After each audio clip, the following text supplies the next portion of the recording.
Good morning. Ito may gagawin kaming window type na 2 horsepower. Ito yung leak nya.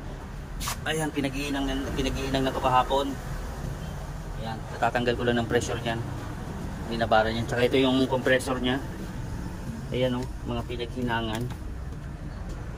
May mga tama na yung ano nya. Bulok na. Ayan.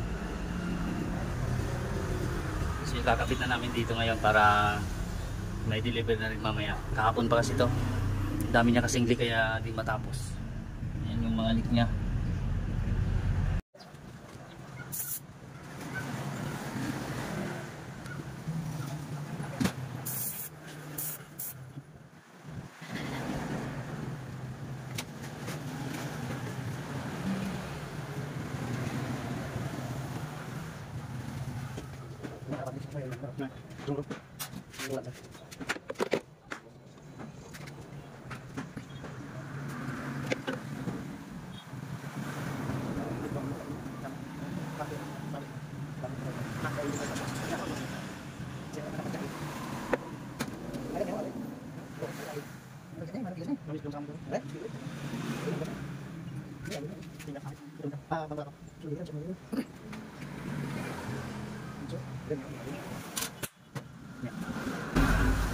So ayan guys, nakahinang na yung ano, compressor niya tsaka itong condenser niya. Nilagay na, pressure na lang namin.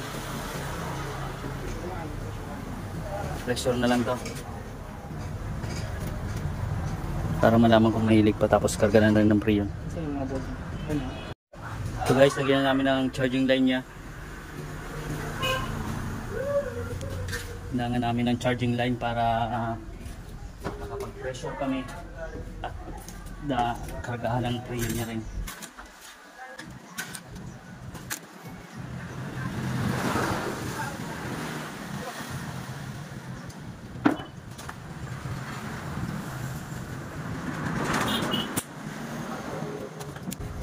Yan. Tapos pressure na namin.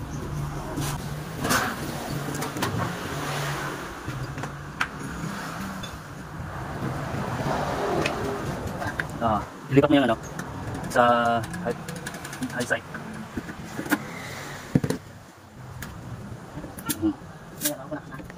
Okay. Para malaman namin kung may leak pa siya. Kaya pressure na namin. So ito guys, naka-ano na siya, naka-pressure na siya ng 120, ayan. So babad muna namin to bago i-vacuum. Babad namin ng mga kahit na 30 minutes kung bababa pa ba siya. Pag bumaba siya, may leak pa rin. Pero naka-ano na to, individual yung compressor nito, may pressure, babad, magdamag. Ayan.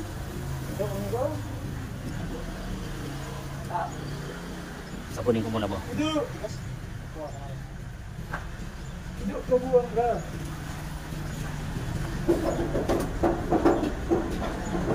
So ito yung mga pinaginangan kahapon.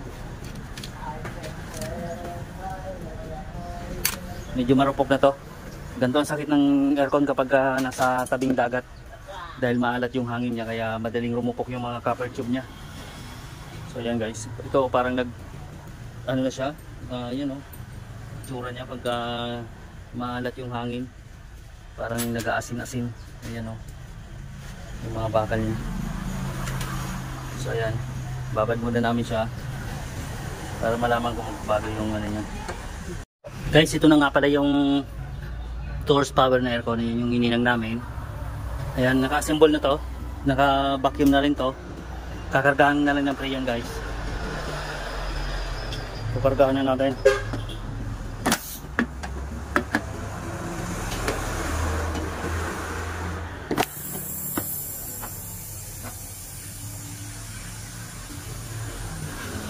Ayan guys, nagkakarga na ng Freon yan.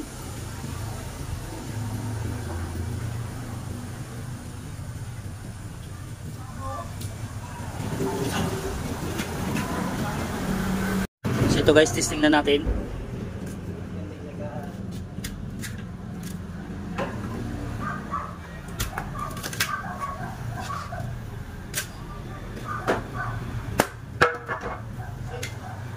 So ayan. So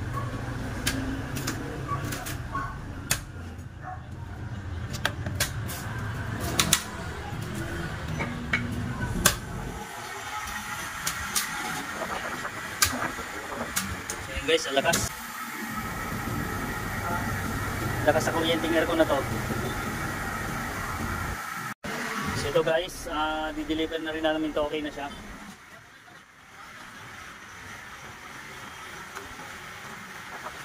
Taas lang yung amperahe niya. Dahil 2 horsepower to. Lakas sa kuryente nito. Ayan yung karga niya, oh. 65. Tutusin, kulang pa nga ng konti yung karga nito. Ayan.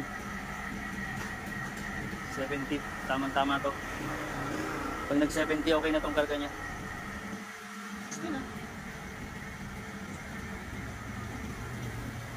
So ayan. Deliver na namin to mamaya. Okay na to. So okay guys, bye-bye. Thank you sa pag-support ng mga video ko. Sana paki-like and share. Ayan.